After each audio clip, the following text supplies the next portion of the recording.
Hola, en este vídeo vamos a iniciar el tema 7, el de la dinámica, y vamos a tratar la introducción y las conocidas leyes de Newton. En primer lugar, vamos a comentar la introducción, que la dinámica es la parte de la mecánica que estudia las fuerzas, que son las causantes del movimiento. En el tema anterior hemos estado trabajando la cinemática, que estudia el movimiento, pero sin atender a las causas que lo producen.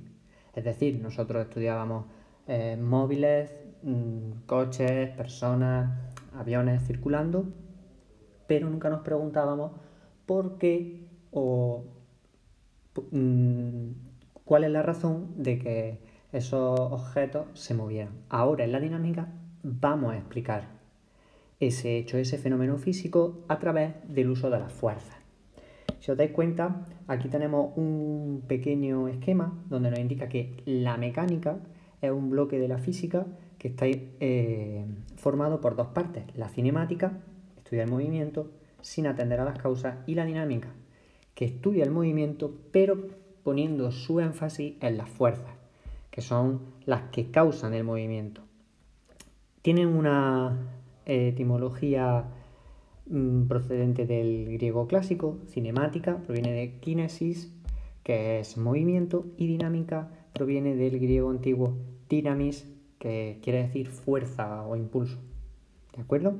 Pues bien, antes de pasar a estudiar las leyes de Newton, que nos van a describir, nos van a establecer el marco en el que va a trabajar la dinámica, necesitamos tener en cuenta dos aspectos. El primero es que las fuerzas las vamos a representar con la letra mayúscula F y que se miden en newtons, con una N mayúscula. Recordar que todas las unidades de medida que proceden de nombres propios de científicos se tienen que escribir con mayúsculas, al menos la primera letra.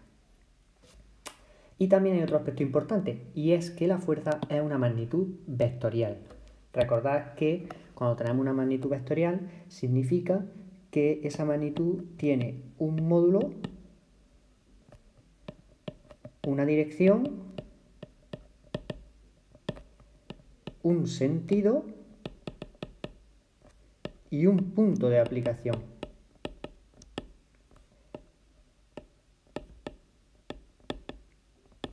El módulo hace referencia a la cantidad, ¿no?, al valor numérico de esa fuerza. La dirección es la línea recta donde va ubicada esa fuerza, ese vector. El sentido, dentro de la misma dirección hacia donde apunta la fuerza, y el punto de aplicación es el lugar donde se aplica dicha fuerza. Imaginemos, por ejemplo, una caja donde nosotros aplicamos una fuerza en esta dirección y sentido. El módulo va a venir dado por el tamaño del vector. La fuerza está en una dirección, que es la línea recta donde está dibujada el vector, y el sentido hacia dónde apunta, la dirección de la flecha. En este caso el punto de aplicación está puesto en el centro del objeto. Luego veremos que en la dinámica que nosotros vamos a estudiar, siempre el punto de aplicación de las fuerzas va a estar en el centro de los objetos. Muy bien, una vez que hemos visto esto, vamos a pasar a estudiar las leyes de Newton. Es lógico pensar que la fuerza sea una magnitud vectorial, porque pensar por un momento cualquier ejemplo en el que nosotros aplicamos una fuerza en el sentido usual del término, pues yo qué sé, cuando estamos desplazando un objeto o cuando estamos tirando de algo con una cuerda. Es evidente que no es lo mismo aplicar una fuerza, aunque el valor de la fuerza sea equivalente, si nosotros pues estamos empujando a una persona hacia un lado, que si la estamos enganchando con unas cuerdas y tirando de ella hacia arriba. Evidentemente el resultado, el efecto es distinto. Por lo tanto es lógico pensar que la fuerza sea una magnitud vectorial. Bien, vamos a pasar a ver las leyes de Newton. En un vídeo que veremos después, haremos un detalle, un análisis profundo de las leyes. Ahora solamente las vamos a enunciar y comentar brevemente. La primera ley de Newton, o ley de inercia, nos dice que todo cuerpo tiende a mantener su estado de reposo o de movimiento rectilíneo y uniforme siempre que no actúe una fuerza neta sobre él. En primer lugar, resaltar el significado de fuerza neta. Cuando nosotros decimos fuerza neta, quiere decir una fuerza distinta de cero.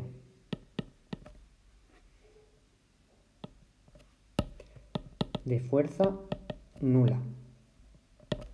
¿Vale? Eso es lo que quiere decir fuerza neta.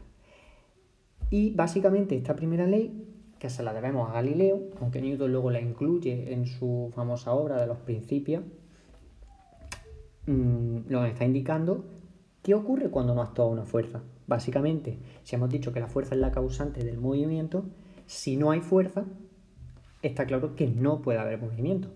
Y cuando un objeto no se mueve, está en reposo. Hay una salvedad, y es que o está en reposo o en movimiento rectilíneo y uniforme. ¿Por qué?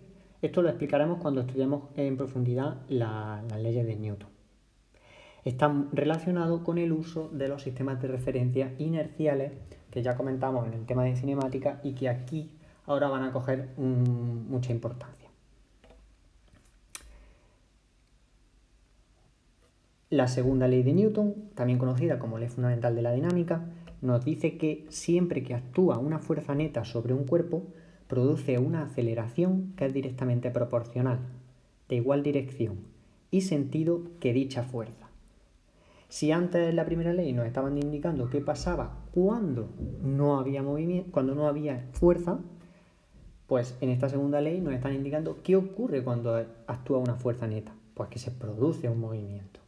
Y el movimiento, pensad por un momento, ¿qué quiere decir? Si pensamos de manera usual, cotidiana, cuando un objeto se está moviendo es porque tiene una velocidad.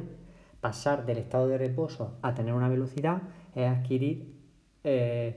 pasar de una velocidad cero a una velocidad distinta de cero. Para que eso ocurra necesitamos una aceleración. Por ese motivo, la fuerza causa una aceleración, que es el efecto. Esto matemáticamente se puede expresar del siguiente modo, con la famosa ley de Newton, que dice que la fuerza es igual a m por a. Fijaos que a la izquierda tenemos la fuerza como vector y a la derecha tenemos la aceleración como vector. Al ser una equivalencia, una identidad, hay un signo igual entre medias de las dos, quiere decir que ambos vectores tienen que tener igual dirección y sentido. Es decir, si nosotros hacemos un dibujo, dibujamos de nuevo nuestro objeto y aplicamos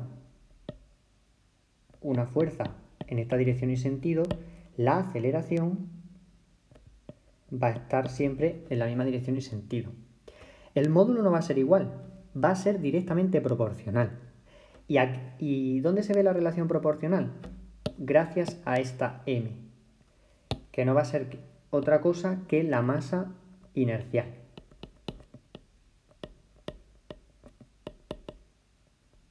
Ya hablaremos de esto en profundidad cuando veamos las leyes de Newton más a fondo. La masa inercial, aunque nos parezca extraño, nosotros la vamos a equiparar a la masa en kilogramos de cualquier objeto. Se mide en kilogramos. Y por ahora, hasta ulteriores especificaciones, es la masa que todos conocemos. ¿De acuerdo? Entonces, en función de la masa de un objeto y la fuerza aplicada, se producirá una aceleración resultante. Como es lógico pensar, y es lo que nosotros vemos en el día a día. Si nosotros aplicamos una fuerza a una caja de 5 kilogramos, no vamos a provocar la misma aceleración que si aplicamos esa misma fuerza a una caja de 300 kilogramos. Evidentemente. Es más, encontraremos cuando estudiamos en profundidad la ley de Newton que veremos que esa masa tiene una importancia fundamental y que está relacionado con la inercia del cuerpo. Por eso se llama masa inercial. Por último, vamos a ver la tercera ley de Newton, es la ley de acción y reacción. Con las dos primeras leyes teníamos ya explicado qué pasa cuando no hay fuerza, qué pasa cuando hay fuerza. ¿Para qué una tercera ley? Pues bueno, pues Newton nos da una ley donde nos va a explicar qué ocurre cuando dos cuerpos interaccionan entre sí. Y es fundamental tener en mente eso, que son dos cuerpos. No podemos tener en mente 25 cuerpos o un cuerpo solo. Son dos cuerpos. Y nos dice lo siguiente, que cuando un cuerpo ejerce una fuerza sobre otro cuerpo, este último ejerce sobre el primer cuerpo, una fuerza de igual módulo y dirección, pero de sentido contrario a la fuerza inicialmente aplicada por el primer cuerpo. Toda acción conlleva una reacción. Enunciada así parece muy liosa, pero en el fondo es muy sencilla. Cuando un objeto realiza una fuerza sobre otro, ese otro cuerpo va a ejercer la misma fuerza, va a ejercer una reacción, una fuerza de módulo y dirección igual a la primera fuerza, pero en sentido contrario. Ejemplo, pensad por un momento, aquí tenemos un muro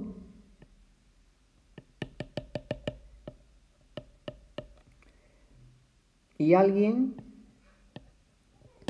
se acerca corriendo al muro y choca contra el muro. ¿Qué va a ocurrir? Todo el mundo sabe que esa persona cuando choque contra el muro la va a despedir y seguramente se caiga. Si nosotros lo vemos desde la tercera ley de Newton, aquí tenemos un cuerpo 2 y aquí tenemos un cuerpo 1. El cuerpo 1, cuando choque contra el muro, va a ejercer una fuerza F1 sobre el muro. Y el muro va a ejercer una fuerza igual en módulo y dirección, pero en sentido contrario, sobre el cuerpo 2, sobre la persona que choca. Y así es como se explica esta tercera ley. Fijaos que las fuerzas están aplicadas sobre objetos distintos. Es decir, la fuerza 1 se aplica sobre el cuerpo 2 y la fuerza 2 se aplica sobre el cuerpo 1. Tenemos muchísimos ejemplos de este tipo. Por ejemplo, cuando alguien va a saltar a una piscina, se da un impulso sobre el bordillo de la piscina, ahí también se está produciendo la ley de acción y reacción. Cuando nosotros estamos caminando por el suelo, también se está produciendo la ley de acción y reacción. Nuestros pies están realizando una fuerza sobre el suelo y el suelo una reacción sobre nosotros. Y así sucesivamente. Veremos en profundidad esta ley y encontraremos que tiene un resquicio que provoca que no sea aplicable a cualquier fenómeno físico. Es algo que Newton no sabía y que tendremos que tener en cuenta para profundizar en el conocimiento de la física.